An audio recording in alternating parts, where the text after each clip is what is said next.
Hey guys, it's Coach Alex from Maximize Potential coming at y'all with another great Wellness Wednesday. We're getting towards the end of the month, which means another program is right around the corner. Today, we're talking about Fat Burn February. But before we get into that, if you haven't noticed, our cold weather gear is finally here.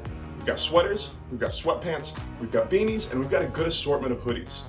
We've still got a handful of deals going on in the shop right now, so go ahead and grab some stuff while the deals are still on. I'm gonna go ahead and leave a link down in the comments below. Today, we're talking about Fat Burn February. So let's go ahead and jump right into it.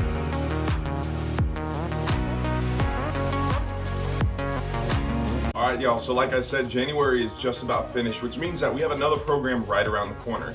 We're gonna be introducing Fat Burn February. Fat Burn February is gonna involve a lot of fast-paced strength work paired with high-intensity interval training, also known as HIIT training. Whether we're familiar with it or not, many of us know that HIIT training is one of the most efficient ways in burning fat. But there's actually a handful of other benefits that we can get from this type of training. So today I'm gonna go over a couple of great benefits that we can get, as well as a couple of nutritional changes that we can put into our lives. This way we can expedite that process. I'm sure some of y'all are excited to finally get into a program where we're intentionally gonna be burning fat. If we remember, we used January kind of like a transition month. September to December was a little bit more slow-paced, heavy lifting workouts that allowed us to build strength and increase our lean muscle density. So from February to August, we're gonna be seeing higher intensity exercises, more so focusing on the quality of movement and fat burn. As I mentioned, February is gonna be focusing on HIIT training. That's gonna stand for high intensity interval training.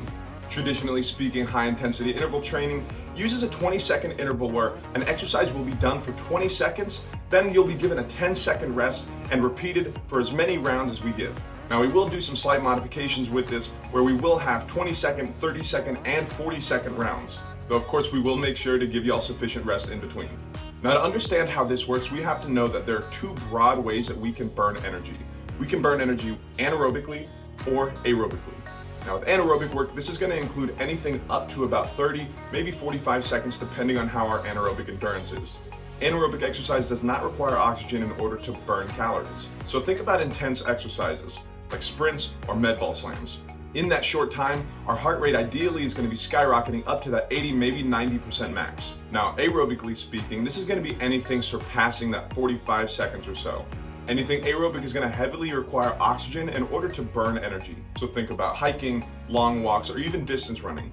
This month, we're going to be heavily relying on that anaerobic system in order to burn fat. Now, of course, that brings me to my very first benefit of HIIT training. It's going to be the efficiency of fat burn.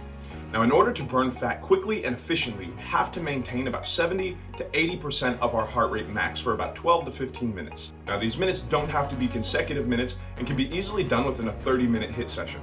As I mentioned, with the anaerobic process, we're more than likely going to be hitting about 80, maybe 90% towards the end of that round.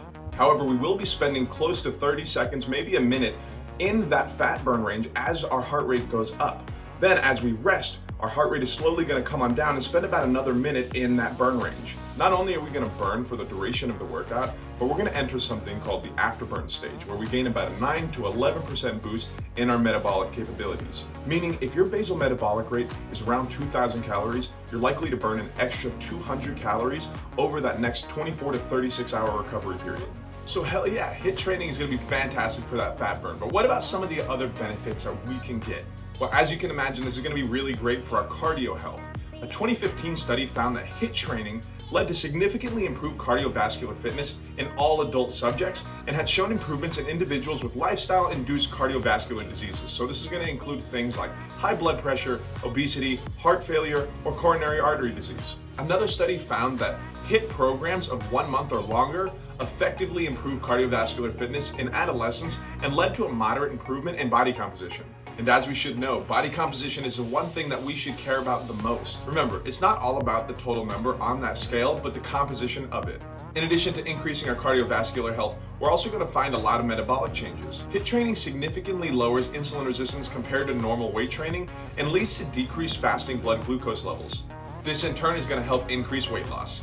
Another great benefit that we're going to see is going to be cognitive changes. A 2017 study suggested HIIT training as a promising alternative to improve cognitive and short-term memory.